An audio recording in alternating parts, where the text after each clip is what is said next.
everyone. This was supposed to be an Easter video, and while the video itself still is Easter themed, I'm sorry it was released late. Crippling depression got the best of me, but we're all good, so let's get into it. I thought about egg decorating, but I live on a third floor apartment that's super small, and for whatever reason, I just feel like that's not ideal conditions, so I'm just gonna be doing Easter themed Shrinky Dinks. My first design is this sad attempt at a poorly decorated Easter egg. Not much else to say. Next, I thought I'd challenge myself a little bit by doing a totally freehand, no reference picture bunny. And I gotta say, considering all of that, I think it came out pretty decent. I'm outlining and coloring these with my cheap paint markers, and they actually get the job done pretty well with Shrinky Dinks. This isn't the first time I've used them for this. I am considering investing in Posca, but I'm not sure. Is it worth it? Let me know. I was pretty proud of where this was going until I made the creepy hollow eyes, so I waited for those to dry to add highlights so then it was much less creepy. Honestly, it's pretty crazy what a big difference little details can make. Now I'm just outlining the body. I wasn't really sure where to put the outlines. At first I tried maybe not putting them on the shoulders, but then I realized that looked weird, so I just outlined the entire thing. My ideal style is more cutesy and cartoony, but I can't even pull that off, so this is all good practice, I guess. I think the most nerve-wracking part of this whole process with Shrinky Dinks is cutting them out because the plastic is so brittle, obviously, because it's plastic. So if you make one wrong move, you could totally break an entire piece of the art off, which I have done before, and it's very upsetting. But at the same time, it's kind of satisfying too because you just get to see the artwork itself without all the extra background, and it's kind of rewarding in a way. Every bunny needs a carrot, so next I made a carrot. I probably made this one way too big, because even when it shrinks, it's going to be about the same size as the bunny, but that's okay. It'll just be a giant carrot for the bunny, I guess. I always forget to be careful with how I decide to make the design, because if it's got a bunch of little details, I'm going to need to cut around those, and that can often be pretty time-consuming, but it's okay. It's kind of pathetic, but I was already running out of Easter-themed ideas, and then I remembered chicks, because chicks are associated with Easter.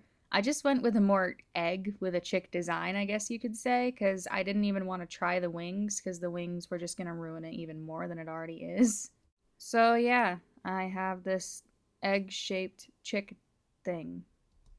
The yellow paint marker really didn't want to work for me. I'm not sure why. Anyway, next up, I'm doing this totally random thing I thought of. It's just a penguin that's collected a bunch of Easter eggs. I thought it would be cute, and I love penguins, so why not? I thought this look was kind of trippy too, because it was on like clear plastic, and then it was black and white, so it almost looked like a real live black and white photo, if that makes sense. And then the color pops that I added to it looked really neat as well. I just thought this whole penguin experience was pretty interesting. I really need to do more penguin themed things on this channel. Anyway, I'm just adding in the highlights to the eyes, and then I thought about adding the feet, but then I thought, nah, that just ruins it. So I just stuck to the egg-shaped penguin, coincidentally, collecting eggs. After the penguin, I decided to draw a butterfly because not so much Easter, but I know they're associated with spring, but I really ruined it. I messed up on the wings, so I tried to fix it, then thought I could get away with covering it by adding more of these weird lines. They were supposed to be like the black lines in the wing that are, I think, the exoskeleton, but obviously they don't look anything like it. I've never been good at drawing butterflies anyway. But while I was on the spring theme, I decided to draw a sad attempt at a tulip. I've always liked drawing them, especially when I was a little kid. I would just like draw random tulips for whatever reason. And honestly, I can't say I've gotten much better. At least these were easier shapes to cut out. Well, maybe not the butterfly so much, but the tulip was a nice break. The last thing I could think of that was even relevant to spring, and even this is kind of a stretch, was a rainbow. I think technically it's more of a St. Patty's Day thing, but rainbows can come any time of the year, so whatever.